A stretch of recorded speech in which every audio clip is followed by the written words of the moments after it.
अब एक और चीज समझना, यहाँ पे हाउस प्रॉपर्टी हेड में हम इनकम कैलकुलेट कैसे करते हैं।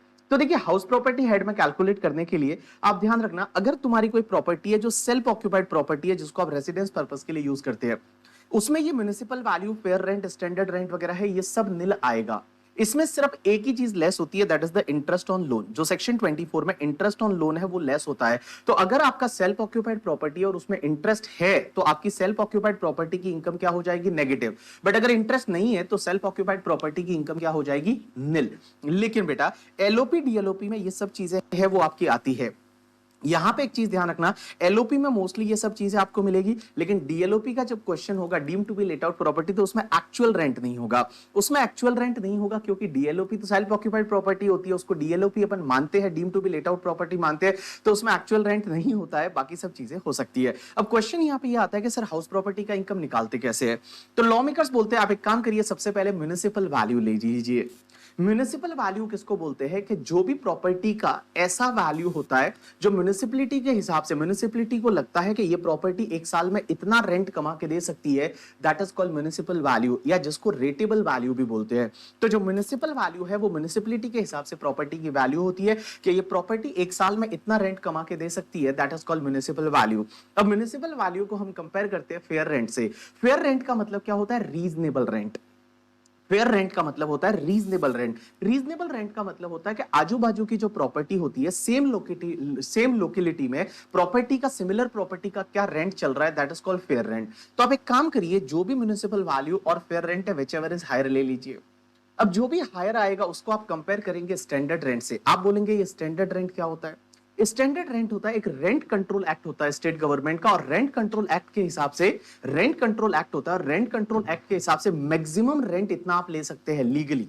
मैक्सिमम लीगली इतना रेंट आप रिकवर कर सकते हैं, that is called your standard rent. तो आप एक काम करिए कि जो हायर वाला आता है और स्टैंडर्ड रेंट आता है, विच एवर इज लोअर है वो आप कंटिन्यू करिए, इसको हम बोलेंगे एक्सपेक्टेड रेंट।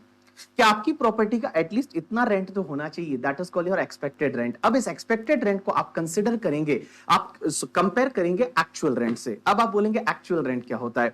तो एक्चुअल रेंट का मतलब होता है rent received plus rent receivable minus unrealise rent. Rent received plus receivable minus unrealise rent है, वो आपका आ जाएगा एक्चुअल रेंट। अब जो भी एक्सपेक्टेड रेंट था और एक्चुअल रेंट था, विच एवर इज हायर है वो आप लेंगे, और वो विच एवर इज हायर है उसको आप बोलेंगे ग्रॉस एनुअल वैल्यू, या जिसको हम शॉर्ट में बोलते हैं गाव, जीएवी। अब उस ग्रॉस एनुअल वैल्यू में से आप म्युनिसिपल टैक्सेस को लेस कर देंगे, और म्युनिसिपल टैक्सेस को लेस करने के बाद जो भी बचेगा, that is called your net annual value.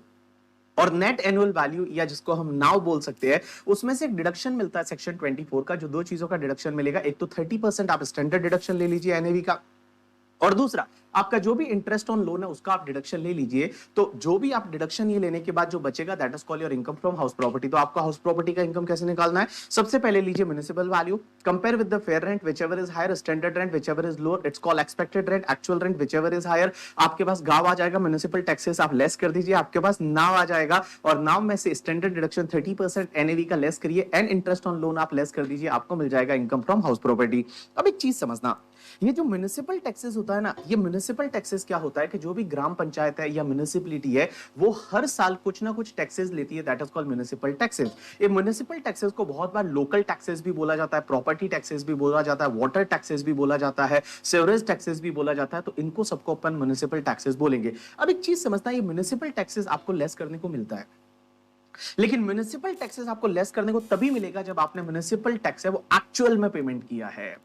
Actual में पेमेंट किया तो ही मिलेगा, अगर आउटस्टैंडिंग है तो आपको डिडक्शन नहीं मिलेगा। मींस पे किया तो अलाउ होगा, नहीं किया तो नहीं होगा, जब करोगे तब होगा। तो पेमेंट बेसिस पे म्युनिसिपल टैक्सेस का आपको डिडक्शन मिलता है। एक और चीज समझना, म्युनिसिपल टैक्सेस सिर्फ ओनर ने पे किया तो ही अलाउ होता है, अगर टेनेंट ने पे किया तो अलाउ नहीं होता। ओनर ने म्युनिसिपल टैक्स पे किया तो अलाउ होता है, टेनेंट ने म्युनिसिपल टैक्स पे किया तो अलाउ नहीं होता है। एक और चीज समझना, बहुत बार म्युनिसिपल टैक्सेस है ना, वो आपको परसेंटेज फॉर्म में दे देते हैं कि म्युनिसिपल टैक्सेस है 6% और 8% और 10%। क्वेश्चन ये आता है ये किसका कैलकुलेट करने का परसेंटेज? ये परसेंटेज आपको हमेशा म्युनिसिपल वैल्यू का लेना पड़ेगा। जो म्युनिसिपल वैल्यू होता है ना, जो फर्स्ट वाला, उस म्युनिसिपल वैल्यू पे आपको परसेंटेज को अप्लाई करना, आपको म्युनिसिपल टैक्सेस है वो मिल जाएगा। अब बात